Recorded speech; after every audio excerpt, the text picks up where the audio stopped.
Asalaamaaleykum, ñu nañ leen ziar leen di leen bëggee bu baax a baax. Ravi de vous retrouver encore une fois sur votre chaîne A2S Pro avec un immense plaisir. Continuez leen di abonné bés cloche de notification bi su ko defee bépp vidéo bu ñu dugal ngeen mën ko am à temps réel. Bu leen fàtte di like vidéo bi maanaam di bës ci pouce bi baaraam bu mag bi su ko defee vidéo bi dafay viral ba ku nekk mën cee jot. Bu leen fàtte tamit di ko partager waaye tamit di ko commenter di baalu àq ñëpp di baal ñëpp àq di ñaan yàlla mu nangu suñu jaamu yàlla. ñu yàgg ko fekkee ay ati at maa ngi baalu àq encore une fois ñi nga xam ne ñoom ñoo may topp ci chaîne bi di A2S Pro di leen ñaanal yàlla gudd fan ak wér gu yaram. Comme on a l'habitude de le faire ñu wax sur ce qui concerne l'actualité sénégalaise tey nag damay wax ak ñeenti pas yi nga xam ne membre système bi lañ mooy système bi fi nekkoon 1960 ba 2024 Ousmane Sonko ñëw jëlee ko fi ànd ak peuple bi nga xam ne ñoo bëggoon changement ak waa Pastef di partem ak sympathisants yi nga xam ne gëm nañ projet Pastef. ñeenti pas yooyu ku ci jiitu mooy Khadim Samb nga teg ci Bécaye Mbaye teg ci Abdoulaye Lam teg ci Mbackiyou Faye. Donc ils sont tous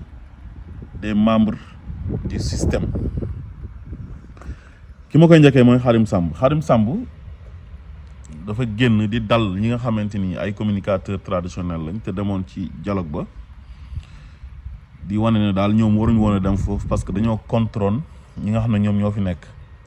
àndoon ak Macky Sall comme moom Khadim Samb mi nga xam ne moo fi taxawoon di encourager Macky Sall ci ray gu mu doon rey ak tëj gi mu doon tëj ak torture yu mu doon torturer doomu dëkkam ngir bëgg a éterniser wu au pouvoir. Khadim Samb moo fi taxawoon ne président dafa war di rey di tëj. defe naa ne nag lu mu doon wax noonu président bi mu àndaloon ngir intérêt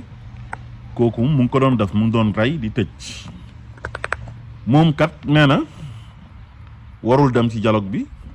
ndax moroomu communicateur traditionnel am yi fa nekk yëpp démb ak bërki démb dañoo contrôle waa Pastef rawatina ak seen njiit di Ousmane Sonko. loolu moom dëgg la waaye nag dialogue bi comme du dialogue waa Pastef dialogue bi pour dialogue sénégalais yëpp la. li ñu fay waxtaanee dafa concerner sénégalais yëpp ngir loo xamante ni dafa mën a indi jàmm ñu prévenir ko parce que mieux vaut prévenir que guérir loolu la français wax. loolu moo tax kon képp koo xam ne sénégalais nga rek bu ñu la invité moo xam nga bëgg Pastef wala nga bañ Pastef nga bëgg Ousmane Sonko wala nga bañ ko moog président Diomaye da ngaa war a teew en tant que sénégalais. kon argument yam boobu noonu teguwul fenn. donc moom su fekkee invité nañ ko en tant que sénégalais warul woon xool ne moom dafa contre waa Pastef dafa contre régime bi moo tax moom dafay am jom di bañ a dem. mbir mi mbiru Sénégal la waaw dafa am yoo xamante ni du mbiru parti du mbiru benn nit waaye mbir mu ñëpp bokk la te Pastef lu ñu oote mooy don de soi. li ñëpp bokk ku nekk da nga cee war a jot waaye ñoom li ñu tàmm ak Macky Sall mi ñu àndaloon mooy beddi ay sénégalais yoo xam ne ànduñoo ñoom ndax Macky Sall noonu la doon diriger réew mi. Macky Sall bi mu fi nekkee képp ku ànd ak moom bokk ci Benno Bokk Yaakaar wala nga bokk APR wala nga nekk sympathisant yam wala nga nekk ci entité bu mu mën a doon te wan ko ne ko daal contre ma la moom day jàpp ne yow ci réew mi nga bokk du la xañ dara sa àq ak sa yelleef du la ko jox. waaye su xamee ne ànd ak moom da nga kaa contre tous les moyens sont bons pour mu faagaagal même li Sénégal bokk sax nga xam ne ñun ñëpp a ko bokk la ci doon beddi ndax dàq na fi ay nit ci administration bi parce que ànduñoo ak moom comme Ousmane Sonko ak ñeneen ak ñeneen. tëj na fi ay nit kaso ay manifestation am na ñu rey fi ay nit li ko waral mooy ñàkk ànd ak moom. donc réew boo koy jiite da ngaa dem laaj réew mi ne fal leen ma ñu ne en démocratie la majorité remporte maanaam démocratie majorité bi toujours moom mooy jiitu soo amee 50,nangam% rek yow gañe nga maanaam da ngay nekk ni koo xam da nga légitime pour jiite réew mi wala nga nekk député wala nga nekk leneen ci beneen type d'élection. waaye Macky Sall moom xamee wu ko noonu moom dafa jàpp ne képp ku ànd ak moom rek yow yaay nit ku àndut ak moom doo nit du la considérer comme nit dem ba jël mbir mi def ko mbiru boppam loolu moo tax nag genre Khadim Samb yi ñoom loolu lañ jàpp dañoo jàpp ne ku falu rek yow yaa moom réew mi yaa moom état bi yaa moom police yaa moom gendarmerie yaa moom justice yaa moom lépp maanaam sénégalais bi nga xam ne àndut ak yow moom amul àq amul yelleef doole ji ñu dajale ñoom sénégalais yi jox la ko ne la am doole jooju la Macky Sall doon jël di ci noot ñi nga xam ne ànduñoo ak moom te loolu defe naa ne tooñ la même ci wàllu nomination yi président c'est lui qui nomme à tous les postes civils et militaires waaye ku àndut ak moom bu amee compétence daf ko war a fal ndax kooku doomi réew mi la te xam-xam bi mu am daf ko war a jëriñ réewam donc Khadim loolu la foog ba jàpp ne moom daal comme dafa contrôle waa Pastef comme du dem ci dialogue bi kon Khadim foofu da nga faa juum léegi ma ñëw ci Bécaye Mbaye moom daf ne ñoom ay communicateurs traditionnels lañ donc ñoom képp koo xam ne da nga fay nekk dañuy ànd ak yow sous région bi si dëkk yi nga xam ne ñoom lañ dendal foo ci dem rek am na ay communicateurs traditionnels dañ leen di consulter di leen laaj seen xalaat ñuy wax seen xalaat ci réew mi di am li ñuy dogal ci réew mi waaye Bécaye loolu baax na trop aada ak cosaan te wax dëgg yàlla ñun suñu aada boobu ak suñu cosaan boobu fonk nañ ko loolu waaye yéen ñi nga xam ne yéen a donn seen maam yi nga xam ne ñoo daan def lu rafet di tagg buur yi buñ daan dem xare di leen waxal lu baax di gis ay diggante yu yàq ñu koy ñaw yéen bokk leen ci yéen ci am parparloo gu méttee métti ngeen nekk te tegu leen ko fenn ci lu dul seen bànneexu bakkan ak bëgg àdduna yéen président bu fi ne lu mu mënti def da ngeen naan ko baax na te pourtant loolu du seen rôle Macky Sall fii la nekk di rey di tëjee di xañ nit ñi seen àq ak seen yelleef yéen ngeen faral ko ci loolu mu dem instrumentaliser benn xale bu tudd Adji Sarr ngir faagaagal adversaire politique am ngeen di ko jàppale ci loolu dëkk bi tàkk ay nit dee yéen su fekkoon rôle lu géwél bi seen maam yi daan def ak li tax a jóg communicateur traditionnel da ngeen di jël micro wala ngeen def médiation ànd ak seen président bi muy El Hadji Mansour Mbaye jéem a gis Macky Sall jaarale ko ci xalif généraux yi ak képp koo xamante ni borom kàddu nga ci réew mi ne ñun kat jàmm lañ bëgg ndax am na yenn problème yoo xamante ni warta mën a taal Sénégal ay affaire de mœurs ak yooyu ngeen wane ne Ousmane Sonko nawle Macky Sall la maanaam dafa war a am ambition pour jiite réew mi comme ñëpp parce que doomi réew mi la dëkk ci réew mi fekk baax ci réew mi jàngee ci réew mi servir réewam ci impôt et domaine te mosu faa sàcc ci xaalis kon kooku bu soxlaa réew mi Macky Sall warul di utiliser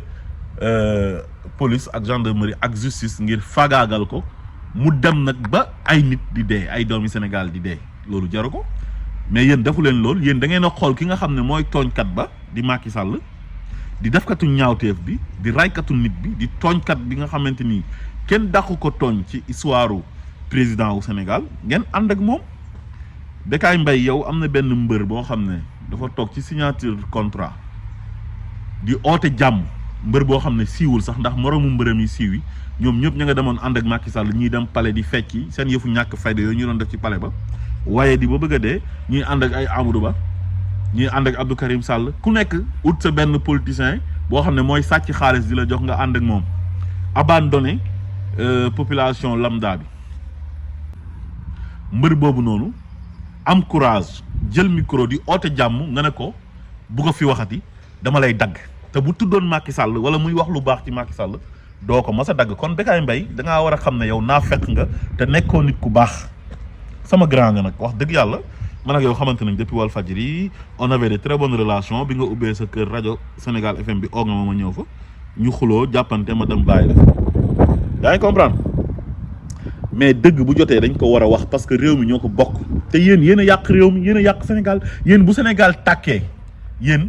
da ngeen cee am part de responsabilité parce que rôle bi ngeen di oote ne communicateur traditionnel noonu la war a mel yéen melul leen noonu maanaam li ngeen di xeeñ jiwoowu leen ko voilà kon soo demee bay toog naan da ngay corriger Khadim Samb ci li muy wax loolu bi nga ko waree wax bu yàgg la woon waaye c'est trop tard naan ay communicateur traditionnel dañuy dox jàmm ak ay sentinelle la ñoo naan ay médiateur la ñoo ñooy dox jàmm mais rôle boobu yéen da ngeen ko def yéen ngeen toog fii nii réew mi tàkk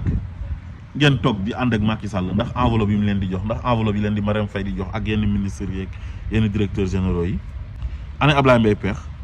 amul benn cérémonie bu amoon Touba am ko tudd turu Ousmane Sonko mu jóg ne bu ko fi tudd di beddi Ousmane Sonko mel ni Ousmane Sonko bokkul ci réew mi mel ni Ousmane Sonko du sénégalais tey mu falu mu ñëw di def yëfu naa fekk jàkkaaroog président Diomaye naan ko ay bul fàttalikoo ah boo fàttalikoo du baax ay jéggaleel jëlaleel loolu mooy bàyyil sàcc yi dugal sa loxo ci justice bi ni muy doxee comme Macky Sall nu mu daan def tegal sa kudd ci yenn dossiers yi ñu sàcc ñëpp kenn du leen génne waaw parce que xaalisu sénégalais yi lañ sàcc. ma dégg ko benn jour tamit moom bay peex muy wax naan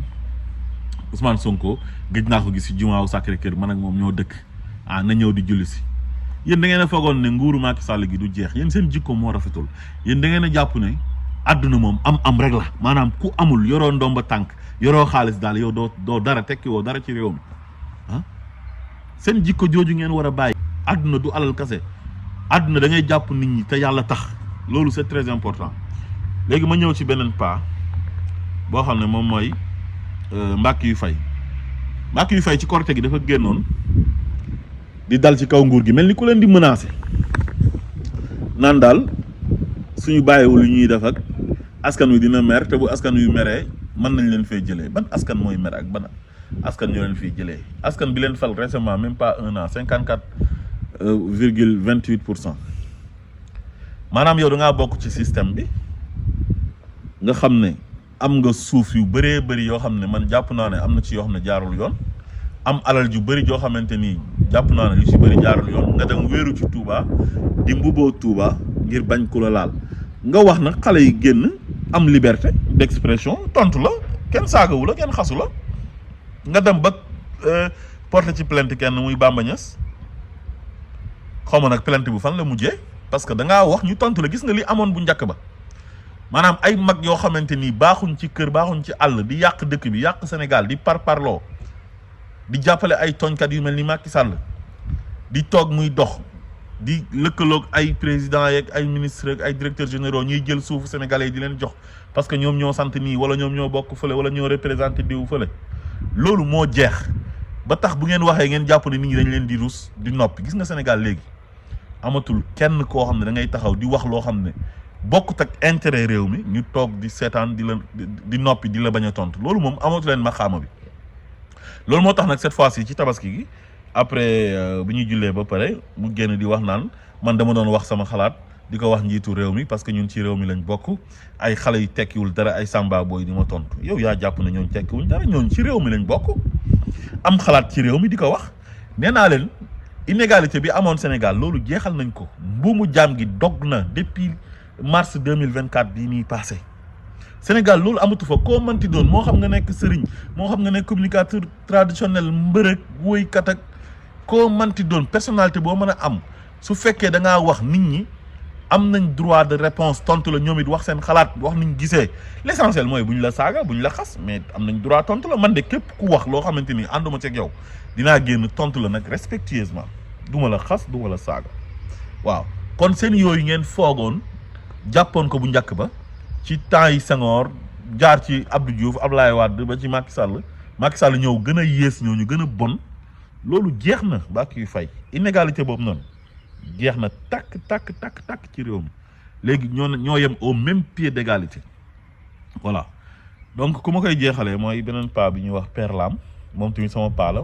nekkoon waroon nañ Walfadjri mu nekkoon paa boo xam ne tamit on avait de très bonnes relations comme li mu wax ci Bécaye Mbaye sànq quoi xam nga mosuñoo jotee dara wax dëgg yàlla dama ko dégg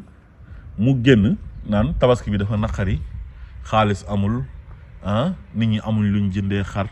nguur gi luñ digaale woon ak nit ñi defuñ ko bu ñu leen falee ba léegi du Père Lam mooy wax de maanaam Père Lam ki nekk ci làmmiñam ba di wax mooy lu gàtt lu xonq lu xees loolu yambar boobu nga xam ne dafa jàpp ne il représente quelque chose dans ce pays di Bougane Gueye Dany te il ne représente absolument rien dans ce pays il ne peut même pas gagner son bureau de vote mënul sax gagner bureau de vote am tekkiwul dara masul am parrainage di jaay làmmiñ bu rëy xamadi reewaande amul xam-xam heure bu génnee wax ay xale yoo xamante ni ay niveau CM2 la ñu am wala ñu am niveau collège wala lycée ñooy génn di ko tontu di ko corriger dafa nekk ni koo xam dafa xamul boppam dafa jàpp ne comme moom xaw ma nan la def ba am xaalis nag ba ubbi ay entreprise moo xam je m'en fous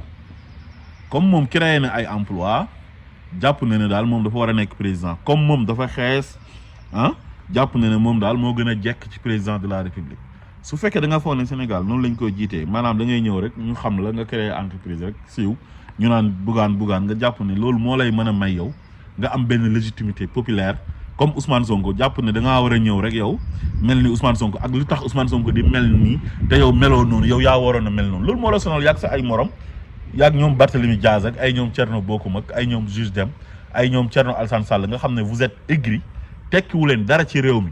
ku mënta gagner sa bureau de vote kooku nan ngay diranteeg mbagg koo xamante ni moom maanaam moom buñ ko xeexee ne ko doo nekk candidat sax day wax nit ne voté leen kii nii joxoñ kenn ñu fal kooku ah kooku envergure nationale et internationale la am man nekkul seen morom kooku légitimité bi mu am yéen amu leen ko légitimité populaire la am léegi nag soxor ak bañ Sénégal moo tax ngeen bàyyi fi Macky Sall ñaawteef yi mu def du ngeen ci wax mukk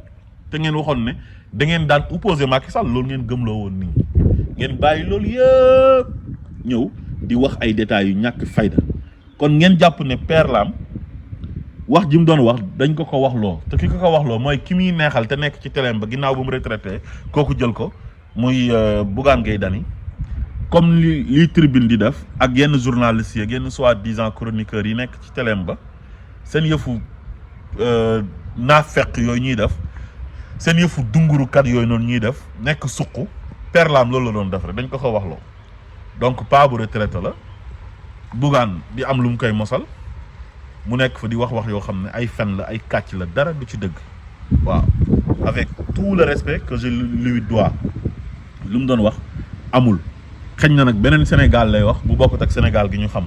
am na sax ñu bëri ci commentaire loolu lañ doon wax ak yenn site internet yi ko doon relayer loolu sax lañ titré kii xanaa beneen Sénégal lay wax ñii bi ñu faloo ba léegi ñaari tabaski yi ñu fi fekkee yëpp benn problème amul xar am na nit ñi jënd nañ ñi nga xam ne ñoom ñoo doon liggéey démb ak bërki démb ñoom dem nañ jëndi xar waaye ñi nga xam ne ñoo daan toog muy dox di tappale di kàcc di fen di dunguru ay politiciens ñuy sàcc alalu réew mi di leen ko jox ñooñu nañ dem uti liggéey moo gën ci ñoom asalaamaaleykum wa rahmatullah